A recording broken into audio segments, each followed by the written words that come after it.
Like you are in your own way humanizing yourself to them, that you know, to be involved in their life outside of school, but you're also inviting them into your life. And I think that's a balance, right? Of hey, how do we do that well, but allow them to see those other sides of you, right? Like that you can humanize yourself. Welcome to Hallway Conversations. We're a trio of educators who have plenty of questions about teaching and learning and school culture, and we believe in the value of collaboration and reflection as we seek to keep growing as teachers. So this podcast is our place for thinking out loud together about issues in education and why they might matter to Christian educators. Welcome to the conversation. Hello everyone, welcome to Hallway Conversations. My name's Matt Beamers. I'm Dave Mulder. I'm Abby DeGroat. In a book titled Vision of Vocation, Common Grace for the Common Good, author Stephen Garber says, quote, "We know in our deepest places how hard it is to keep our eyes on the complexity of the broken world around us, to keep feeling the pains of a world that is not the way it's supposed to be, and knowing the difficulties, choosing to engage it rather than being numbed by it. Friends, it's hard for me to believe now, but I did not know my partners and friends, Dave and Abby, 18 months ago. Slowly and over time, I began to build relationship with them in the hallway outside our offices. We found ourselves having conversations that were at times lighthearted and jovial, and other times they were more serious, as we helped each other to keep our eyes open to the complexity of the broken world, and we encouraged each other to re-engage, sometimes on a daily basis, to make things more like God intended.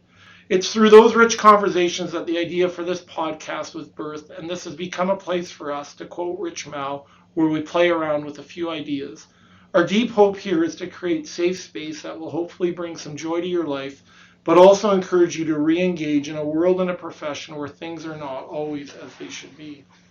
And while teaching and education and these conversations can be and should be a serious business, we also try not to take ourselves too seriously. So whether on the podcast or in the hallway, we not only like to poke fun and laugh with and at each other, but we also like to carry each other's burdens, as we think this is a part of what it means to live in Christian community. Finally, if you're new to Hallway Conversations, the general format is that one of us brings a question and we circle around it and explore our own thinking. We also appreciate getting questions from you, our listeners. So if you have time in the future, we would love for you to send us an email or even a recording of your question to hallwayconvospod@gmail.com. That's hallwayconvospod@gmail.com. Dave, I believe you have the question today. I do. So we have a question from a listener today, and this is from one of our students, Lindsey. And her question was this: what are your favorite questions that you ask or tools you use to get to know students? What are your favorite questions you ask or tools you use to get to know students? What do you think? Thanks for the question, Lindsay. One of the things that I try to incorporate into most classes is a check-in question. Yeah. And I sort of do two things with check-in questions, because I try to establish learning targets for each class. And so there's days where I try to align the check-in question with the learning target, like get them thinking about it. Yep. And there's other times where the purpose of the check-in question for me is just playful talk, building relationship, just kind of having fun. So some days, like the check-in question might be like one we had a few weeks ago was, what's the first television show you remember watching as a child, right? And just hearing the fun of them reminiscing. In the spur of the moment, I was like, hey, I'll give you bonus points, even though there's no such thing as bonus points in my class, if you can hum or sing the theme song. And it's surprising how many times like courageous people can be around things like that. Yeah. So just playful questions. When you were in high school, what's a song that you loved singing to yourself, or a poster hanging on your wall, or your favorite restaurant? Just anything like that. What's a movie you've watched over and over and over and you know all the lines to? And you'd be surprised how many people talk about The Princess Bride. The Princess Bride. But you've seen it. So that gives me deep hope. That gives me deep hope for the future of young people. That's so many people watch that. It's the best. Watch that movie. I don't know if it's the best. That's another podcast, but it's Spike good. Viewers. It's good. It's good. If you can see Abby staring at me right now. It's the best. Okay, Abby thinks. Anyways, playful and serious. Yeah, check-in but to have a combination, right, of depending on the need, depending on the mood of the lesson that you're teaching, and to try to match, the tone of the check-in kind of a question. That's what I'm hearing you saying. And I think sometimes people think that those are they the best use of our time? Yeah. But I think that you capitalize on that so much throughout the rest of the lesson. So even though you're taking time away from content, you're gaining it back with the momentum that you get from. It makes me. I strongly agree with that. I mean, it makes me think, right? Like these 4 or 5 minutes that you spend, sort of either like the playful nature and the serious questions as well. You're building trust in the room because I often have them do it with an elbow partner, or they sit at tables, and then I voluntarily ask them to shout out their answers, and maybe I write it on the board, but I just walk around and listen, and it makes me laugh, and it's just kind of this, for me anyways, a life-giving way to start a class, just to hear, like I said, the laughter and the playfulness, and I do think there is a payoff, so to speak. I think by establishing that trust, it allows you to do other things in the class, use other protocols. And so, you couldn't have otherwise done. No, I think it's a different way of investing in students and culture, right? And so, like there's this line where we talk about like culture eats practice for breakfast. And I think you're establishing a positive culture that allows those other practices where you can leverage the effectiveness of those other practices. So I do think sometimes I think we can think that they're not that important, and I sometimes wonder if we actually undervalue the importance even of a playful check-in question. Totally. So thanks for that. How about you, Dave? Anything come to mind? Yeah, so immediately one that I thought of when I was reading this question from Lindsey is something I used to do with middle schoolers, and I actually continued doing it with some college students. So I used to, and I stole this from Dennis Vanderplatz, who was one of my professors in the university, and Dennis is brilliant, right? And the idea is have students write a bio poem. And as soon as you say to students, I'm going to have you write a poem, some students will groan right away. But the structure of this is such that it really is just structured to help them tell me things about themselves. Right. And so each line of the poem, I've got like a specific prompt. So the first line is just your first name. And the second line is 4 adjectives that describe you. And the next line is 3 important relationships. So son of, or daughter of, or sister of, or friend of, or whoever, right? And to name those relationships. 3 things you love. Who loves, and then 3 things. Who fears, 3 things. Who wishes, 3 things. Who would like to see, 3 things. And then resident of, and then their last name, right? And then you give kids time to actually write those. And here again, like you got to take time for that. And it feels like, is that the best way to, in that first week of school or the first week of semester, whatever, is that the best use of that time? But I think having them sit for 10 or 15 minutes right then and just do some of that thoughtful work. And then to share at their level of comfort. Like I'll tell them, I want to read these because I want to get to know you. If you are comfortable sharing with your table partners, please, let's get to know each other a little bit that way too. And I would agree with what you said, Abby. It's never wasted time to do that. But it's surprising to me the things that students will reveal about themselves. And I always model it. I think this is the golden rule for teaching. If you're going to ask students to do it, you have to do it too, right? Do unto others as you do it. And so I'll always give them an example bio poem myself when I'm going to do this. And I feel like that helps them just to get to know me, right? That level of self-disclosure. Yeah. I think it matters.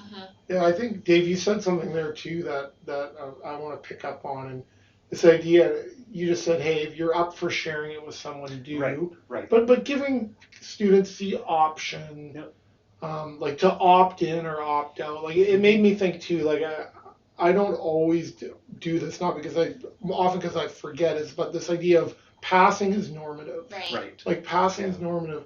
And it made me think then one of the ways you get to know your students is simply by paying attention, actually, right? Like, hey, like here's a student that's usually engaged and is taking a pass today, which is totally great. And it doesn't even mean you need to follow up. You want to honor the space they're in, but I think you notice that, right?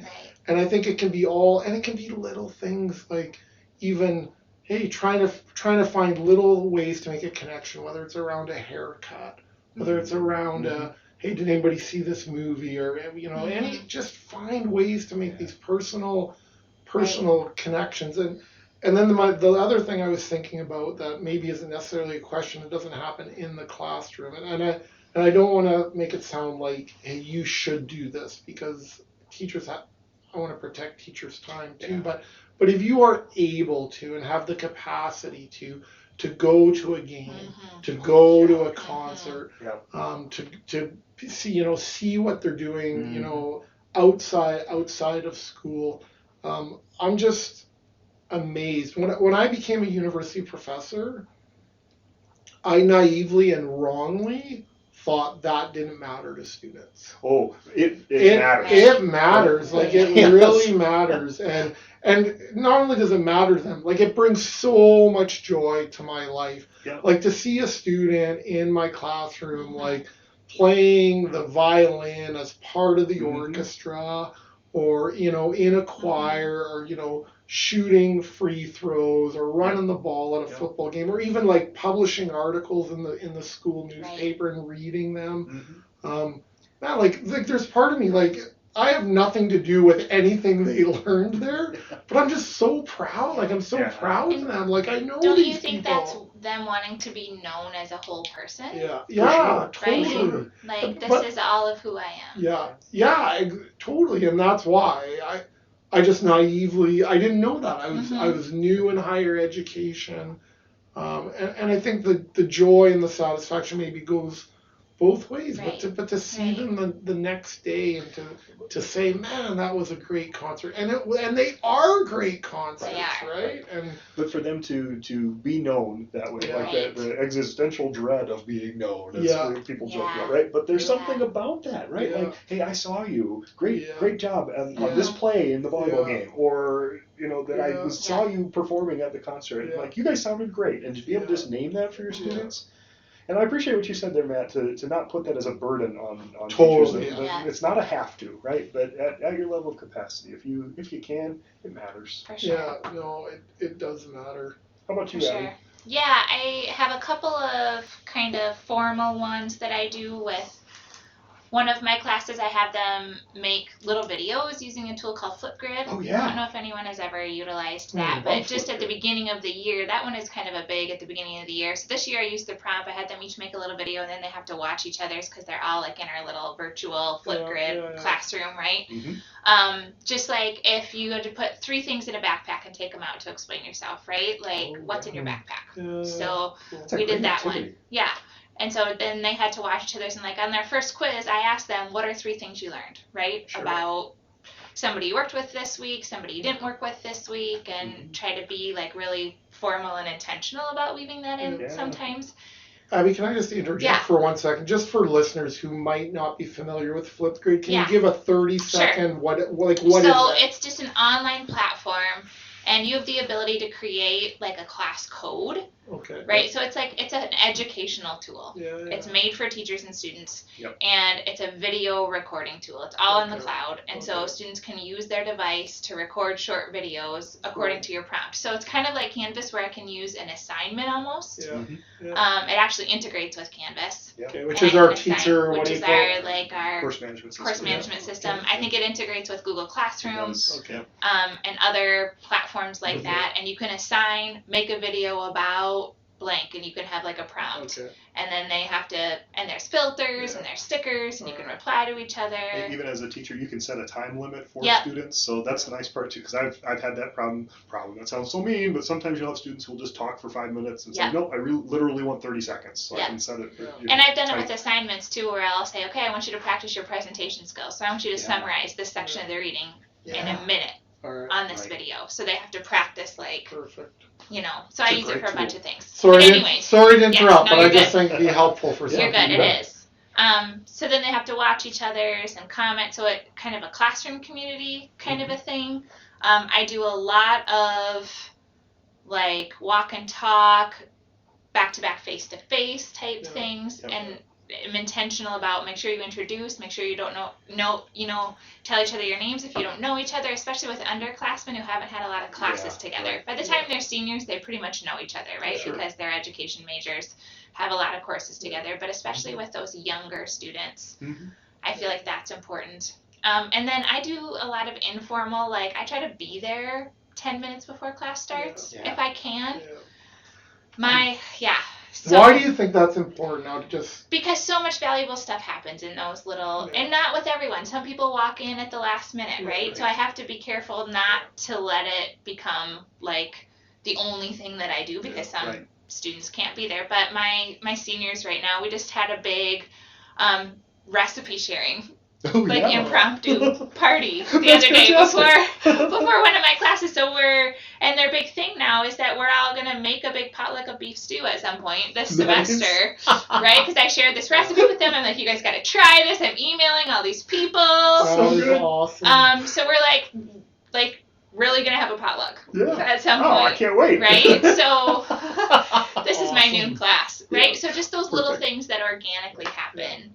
I'm going to pick up on that, though, because I found that, too, that 10 minutes right before class starts. And I know, like, when I taught middle school, okay, so then I'm going to be standing in the hallway, and as students are coming in the door, I'm going to connect with each student, try to greet them by name. And that seems like small stuff, but I find it matters so much just for building relationship and seeing students and being able to call on them by name and all of that. It matters. So thanks for describing that more, too. Yeah, like the different formational practices, like on Fridays, try to give a closing blessing before they go into their weekend. Just little formational practices, formational protocols that sort of, like they work on the class, they work on the culture. Like I think anything like that, like little things like, hey, like making sure when you're done sharing out at your table, fist bump, look each other in the eyes, say thank you, use each other's names. Even as working with older students, trying to say, at some point, everybody hears their name spoken out loud once a class. I think just little things like that make a big difference. And I think even in your teaching practices, right? I was thinking of a time, I think I told you about this last week or 2 weeks ago on a Friday. I tried just this boggle protocol with one of my classes where it was a recall activity. So from your reading, see if you can name 5 things about this theorist, right? And then they were in groups, and if they got something that no one else got, they got a point. You know how in Boggle, if you get a word that no one else gets, you get a point. And so they got really competitive, right? And just like that fun, competitive nature that I saw come out. And at one point, we were all cry laughing over an event that happened, right? In that competitive nature and students. And I saw a different side of students that I hadn't before. And we didn't get as far as I thought we would in the content. But I also think it paid off in other ways. So just different instructional activities that bring out different sides of your students. And those are small things, but I think like they accumulate all together. Like eventually that adds up. It really matters. And for students to know that they are known. Right? Yeah. But Abby, I also, just as an encouragement, like you had just said, it brings out different sides of your students.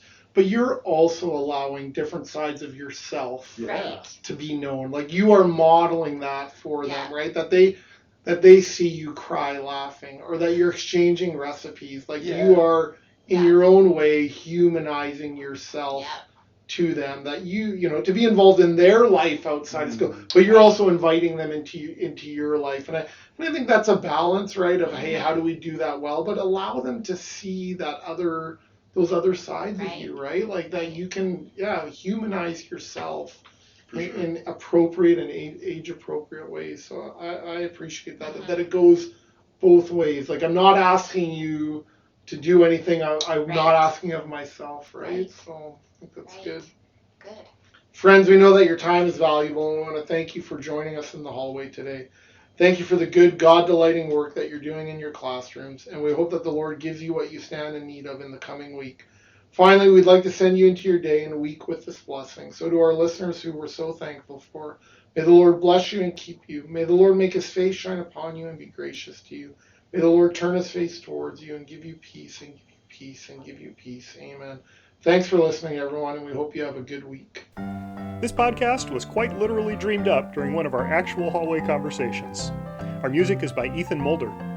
Hallway Conversations is an independent podcast created and produced by Matt Beamers, Abby DeGroat, and Dave Mulder. Thanks for listening.